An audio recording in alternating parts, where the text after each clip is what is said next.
नमस्कार दोस्तों, आपका हमारे चैनल पर स्वागत है।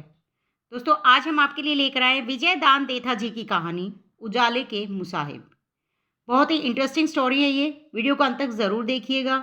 यदि आप हमारे चैनल पर नए हैं तो चैनल को सब्सक्राइब कर लीजिए, बेल आइकन प्रेस कर लीजिए ताकि अगली वीडियो का नोटिफिकेशन आप तक पहुंच सके।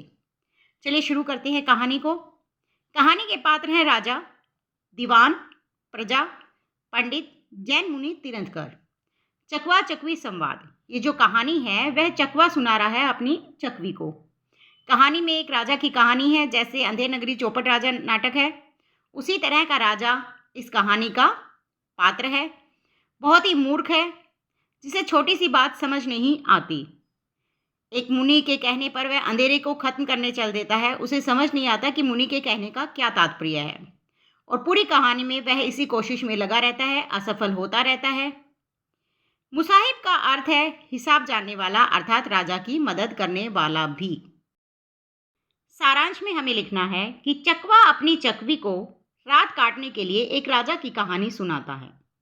वह कहता है कि एक बार राजा के दरबार में एक तीर्थंकर आए। राजा के दरबार में रोज प्रवचन और सत्संग होते, परंतु इन अच्छे कार्यों के बाद भी राजा मूर्ख का मूर्ख ही रहा। राजा के दरबार में रोज बड़े बड़े ऋषि मुनि प्रवचन देते थे, सत्संग करते थे, लेकिन राजा पर उन प्रवचनों का, सत्संग का कोई असर नहीं होता था। वह जैसा था वैसा ही रहा, मतलब मूर्ख का मूर्ख। उसे हर काम अपनी मर्जी के अनुसार करना होता है। जैन मुनि जब राज्य में आते हैं तब राजा उन्हें भोजन का निमंत्रण भेजते हैं। तब जैन मुनि यह कहकर इनकार कर देते हैं कि जब तुम्हारे राज्य में अंधेरा खत्म हो जाएगा तब मैं आपके घर भोजन करने आऊँगा। असल में जैन मुनि समझ गए हैं कि राजा मूर्ख है और इस राज्य में ज़्यादा देर रुकना ठीक नहीं। इस राज्य की स्थिति खराब है, परंतु राजा मूर्ख था, इसलिए वह मुनि की बात का सही अर्थ समझ न सका। जैन मुनि जो है वो बहुत ही ज्ञानी पुरुष थे। उन्हें पता था कि जो इस राज्य का राजा था वह मूर्ख है, क्योंकि उसने राज्य की स्थिति को देख लिया था, और उसे ये भी पता था कि जब किसी राज्य का राजा मूर्ख होता है तो उस राज्य में रुकने का सही समय नहीं होता। जब तक राजा समझदार ना हो तब तक उस राज्य में रहना बेकार है, क्योंकि कब कौन राजा किस पर क्या अपराध साबित करके उसे दंड दे दे, ऐसा हो सकता है, जैसा कि अंधेर नगरी चौपट राजा में हुआ था। तो राजा वहां पर रुकना ठीक नहीं समझता और वह ये कह देता है कि जब तक तुम्हारे राज्य में अंधेरा रहेगा मैं वहां पर नहीं आऊँगा, और जब उजाला होगा तभी मैं आपके घर भोजन करने आऊँगा। तो राजा इस बात को कुछ और ही ले लेता है। वह समझता है कि जो रात का अंधेरा है उसे ख़त्म करने की बात मुनि कह रहे हैं, जबकि मुनि जो थे वो अंधेरे की बजाय, मतलब अज्ञानता को ख़त्म करने की बात कर रहे थे, और उजाला मतलब ज्ञान का राज्य स्थापित करने की बात वे कर रहे थे। अब राजा क्योंकि समझ न सका कि वे किस प्रकार के अंधेरे की बात कर रहे हैं, तो वे अंधेरे को दूर करने के बाहरी उपाय करने लगते हैं। राजा अंधेरे को मिटाने के लिए सबसे पहले अंधेरे को उलीचने का कार्य करता है। दीवान और प्रजा सारी रात बाल्टी भर भर कर अंधेरे को उलीचने का काम करते हैं, लेकिन जैसे ही चंद्रमा निकलता है अंधेरा वापस आ जाता है। इस पर राजा ने मंत्रियों से कहा, गुमशुदा गाय भी एक बार तो पुराने खूंटे पर लौट आती है। मतलब राजा ने पहला उपाय बताया कि अंधेरे को बाल्टी में भर भर कर बाहर फेंक दो, तो इससे अंधेरा जो है वो खत्म हो जाएगा। परंतु जैसे ही चंद्रमा आता है वह वापस अंधेरा आ जाता है, तो ये उपाय जो था वो असफल हो जाता है। इसके बाद राजा दूसरा उपाय बताता है।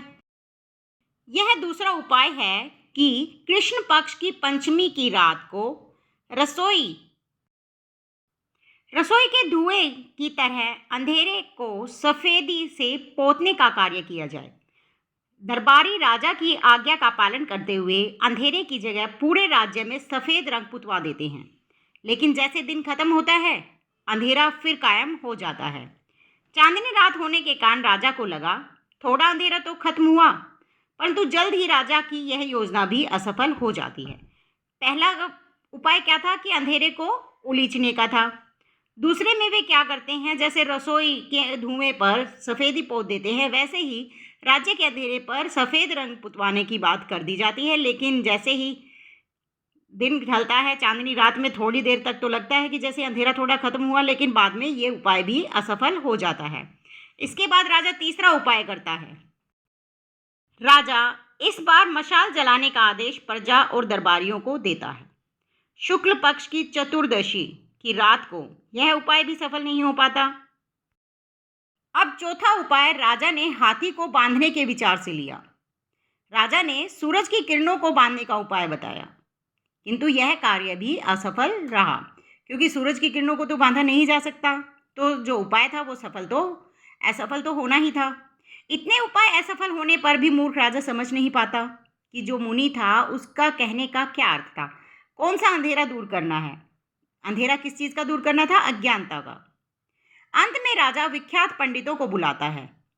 पंडितों ने एक टोटका बताया कि शंकर भगवान के नंदी जितना प्रचंड खरे सोने का सांड दान करके हुजूर के को 7 दिन का अखंड मौन रखना होगा।